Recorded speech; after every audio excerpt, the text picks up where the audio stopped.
Hello, children. Today we are going to do the part B of this chapter, chapter number 7, Gupta Age and other rulers. In our previous video, we have done about the explanation of Chandragupta I and Emperor Samudragupta. Now we are going to do Chandragupta II and Chandragupta II Vikramaditya. Chandragupta II also known as Vikramaditya. So हमने अपने previous video में Chandragupta one और emperor Samudragupta के बारे में देखा था और आई होप कि आप लोगों को याद होगा वीडियो कराए हुए काफ़ी टाइम हो गया। बीच में हमारा एग्जामिनेशंस जो हुए उससे पहले का वो वीडियो था, तो एक बार फिर से उस वीडियो को देख लीजिएगा, रिवाइज करिएगा, देन नेक्स्ट वीडियो को स्टार्ट करते हैं। Samudragupta died. In his place, Chandragupta II came to the throne. He not only successfully preserved the great legacy of his father, which they inherited, but also expanded the empire of conquering some of the regions. ठीक है, समुद्रगुप्ता की death के बाद, after the death of Samudragupta, उनके जो son थे Chandragupta second came to the throne. ठीक है, तो जो राजगद्दी थी, जो थ्रोन था, ताज था, वो राजा का किसने संभाला? Chandragupta second. He not only successfully preserve the great legacy of his father which is inherited but also expanded the empire of conquering some of the reason.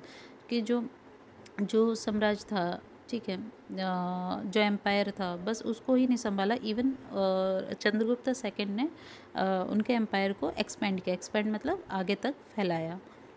बाकी सभी छोटे छोटे जो एरियाज़ थे उनको वहाँ पे विक्ट्री करके।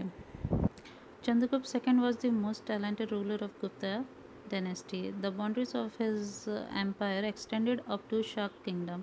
तो जो चंद्रगुप्त सेकेंड थे वो क्या थे? बहुत ही टैलेंटेड एम्परर थे गुप्ता डायनेस्टी के, और उन्होंने अपना जो एम्पायर है वो काफ़ी आगे तक एक्सटेंड किया था, शाक किंगडम तक। He attack Gujarat and ended Shaka Kshatrap dynasty.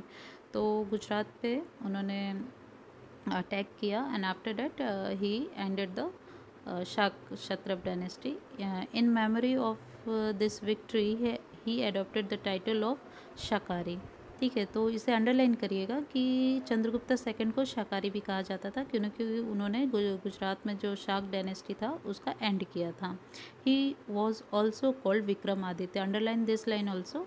Chandragupta second also known as Vikramaditya. ठीक है, तो उन्हें विक्रमादित्य भी कहा जाता था, इसे भी अंडरलाइन कर लीजिएगा। He increase his military power by establishing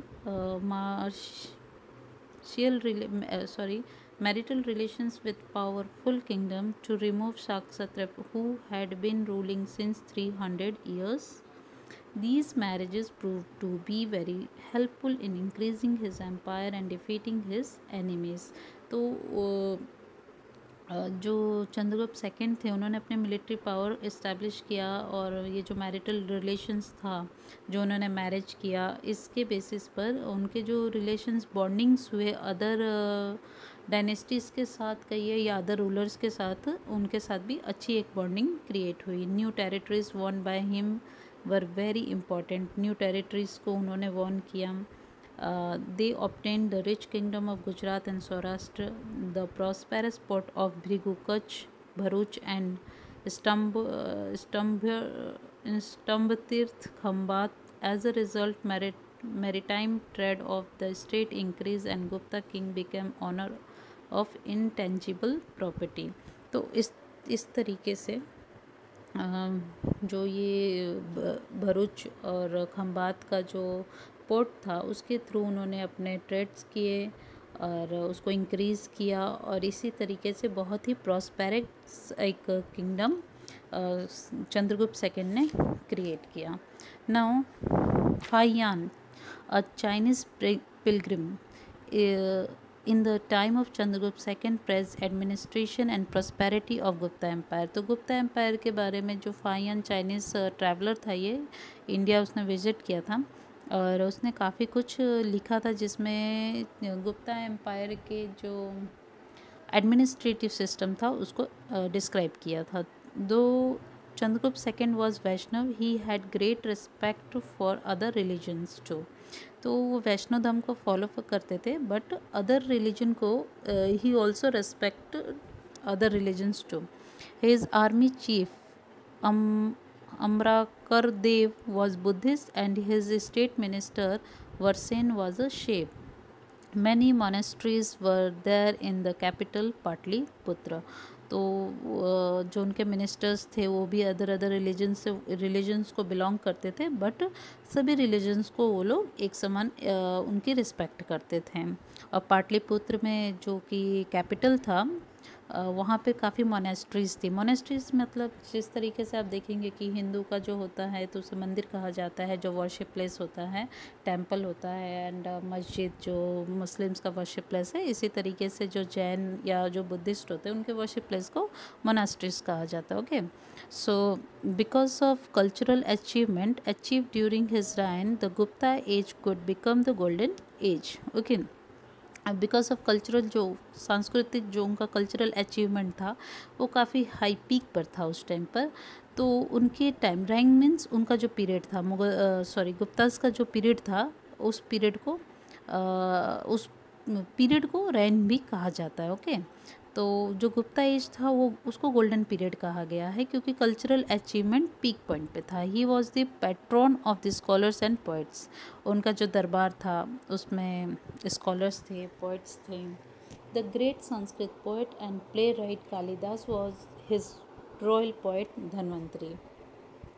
तो कालिदास जो पोइट थे वो उनके दरबार में थे, उनके कोर्ट में थे. Poet Dhanvantari was his royal vaidya. Gems like scientist Varaha Mihir, Vithal Bhatt, writer of Amar Kosh, Amar Singh etcetera use to adorn the court. ठीक है. During his rule sculpture and drawing develop. Many of art pavilion of Ajanta caves were made during his time. He built a number of Buddhist monasteries in the capital Patliputra. Mehrauli iron pillar near Delhi was made during his reign, which has not rusted for centuries despite being in heat and rain. तो महरली जो है वहाँ पे iron pillar जो बनाया गया उसमें एक उसका मेन फीचर ये था कि वो रस्ट नहीं होता है. हैवी रेन हो या हीट हो वो आयरन पिलर बट रस्ट नहीं होता. ओके, काफ़ी मोनेस्ट्रीज बनाई गई कैपिटल पाटलिपुत्र में. अजंता के केव्स बने, स्कल्पचर्स डेवलप किए गए. मतलब डेवलपमेंट जो था वो लिटरेचर में, स्कल्पचर्स में, पैलेसेस में, हर तरीके से बहुत ही पीक पर था. तो इस वजह से इसे गोल्डन पीरियड कहा गया. गुप्ता जो एज था, he made Ujjain his another capital beside Pataliputra.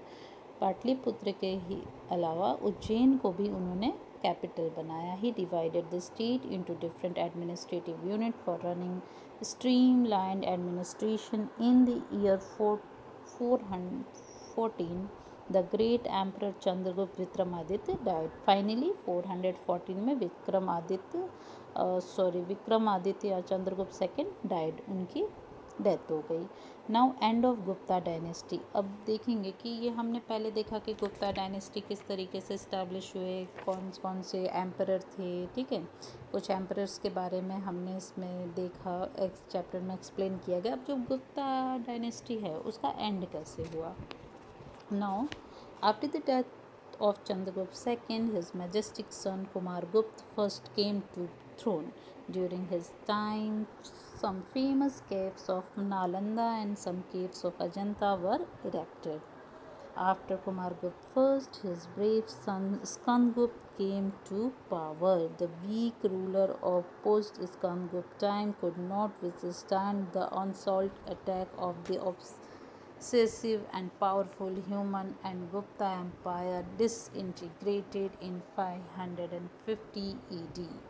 550 AD में गुप्ता एम्पायर एंड हो गया. तो after the Chandragupta second, Kumaragupta के हाथ में एम्परर का एडमिनिस्ट्रेशन पूरा सब कुछ उनके हाथों में गया. After that Kumaragupta first Skandagupta के हाथ में गया और धीरे धीरे ये वीक होने लगा.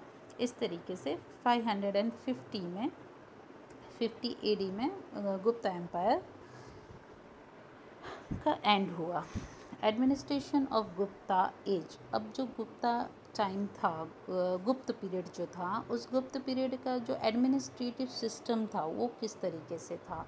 We get information about administration during Gupta age from record, Smritis, Puranas. Accordingly the governing body was divided into 3 section, central, provisional and local. तो उस टाइम पे जो एडमिनिस्ट्रेशन था, वो सिस्टम्स था, वो 3 सेक्शन में डिवाइड था। इसे अंडरलाइन करिएगा कि अगर कभी ये क्वेश्चन होता है कि गुप्ता पीरियड में एडमिनिस्ट्रेशन जो है कितने सेक्शन में डिवाइड था, तो you should know the answer that it was divided into 3 sections. Okay, so underline this one. Emperor was the center of Gupta administration.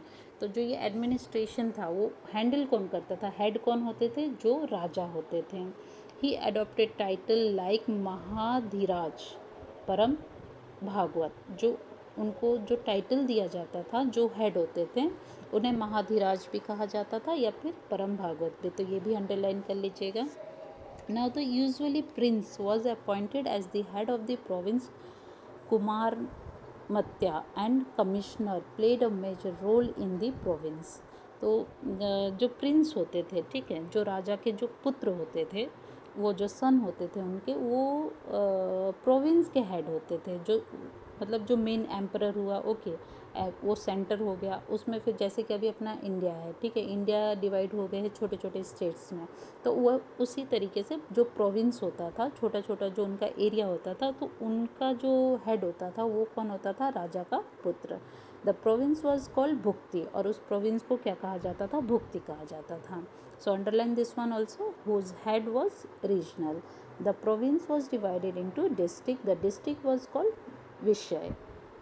Committee was form at the village level. जो committee थी वो village level पे form की जाती थी, which included elder, villagers, head and important adult citizens. तो ये जो कमिटी बनाई जाती थी, इसमें एल्डर्स होते थे, विलेज के लोग होते थे, हेड होते थे, और एडल्ट सिटीजन्स होते थे, जो बुजुर्ग होते हैं ना व्यक्ति, ओल्ड एज के, जो उनको हेड बनाया, उनको मेंबर बनाया जाता था, या फिर उनमें से जो एलिजिबल होते थे उन्हें हेड बनाया जाता था। So the dear, today we will see here only. After this video, in our next video we will continue this chapter. I hope you understand well. Thank you.